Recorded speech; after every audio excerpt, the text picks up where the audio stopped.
किसान साथियों, आपकी पैदावार बढ़ाने के लिए इफ्को लेकर आया है इफ्को नैनो जिंक। यह एक एडवांस टेक्नोलॉजी से बना हुआ उत्पाद है।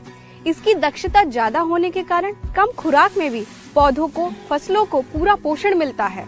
यह पारंपरिक जो जिंक सल्फेट होता है उसकी तुलना में बेहतर परिणाम भी देता है। इफ्को नैनो जिंक में 1% जिंक पाया जाता है। जिंक पौधे में प्रोटीन और कार्बोहाइड्रेट संश्लेषण में मदद करता है, जिससे पौधे का विकास और वृद्धि में सहायता मिलती है।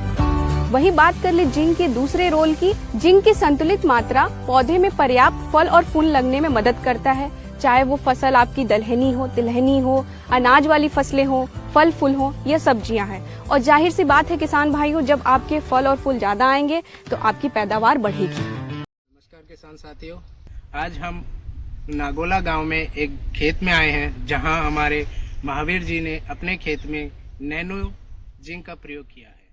तो इस नैनो जिंक का क्या फायदा हमें महावीर जी के खेत में देखने को मिला, ये है हम खुद इनकी जुबान से सुनना चाहेंगे। तो महावीर जी, पहले तो आप अपना परिचय दीजिए किसान भाइयों को। नमस्कार किसान भाइयों, नाम महावीर प्रसाद जाट, गांव खाइड़ा, तहसील बिनाई, जिला अजमेर, राज्य राजस्थान। जब मैंने सरसों की फसल बोई थी, उसके 20-25 दिन बाद में जब मैंने देखा तो जो सरसों की फसल थी वो ग्रोथ नहीं कर रही थी। फिर मैंने नैनो जिंक का इस्तेमाल किया था। उसके बाद में मेरे को जो पीलापन था पत्तियों पर वो भी खत्म हो गया, टहनियाँ बढ़ने लगी है। सेकंड स्प्रे मैंने जब फसल बड़ी हो गई थी उस टाइम किया था, फूल आने से पहले 2-4 दिन, फूल आने के 5-7 दिन बाद में जब भी मैंने किया तो आप खुद रिजल्ट देख सकते हैं। सारी फसल, ये फसल है, वजन दाना भी मोटा हो गया। वजन होने की वजह से ये सारे नीचे गिरने के कगार पर है।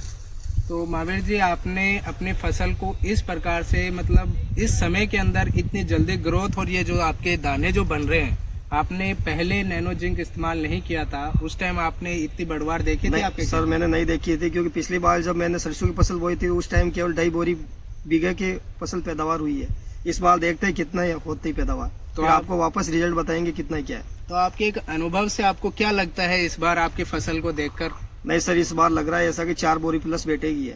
अच्छा, क्योंकि अभी तो केवल दिसंबर का महीना चल रहा, उसमें ये फसल नीचे गिरने के कगार पर है। सारी फसल आडी पड़ी हुई है, जैसे वजन की वजह से दाना भी बड़ा हो रहा है।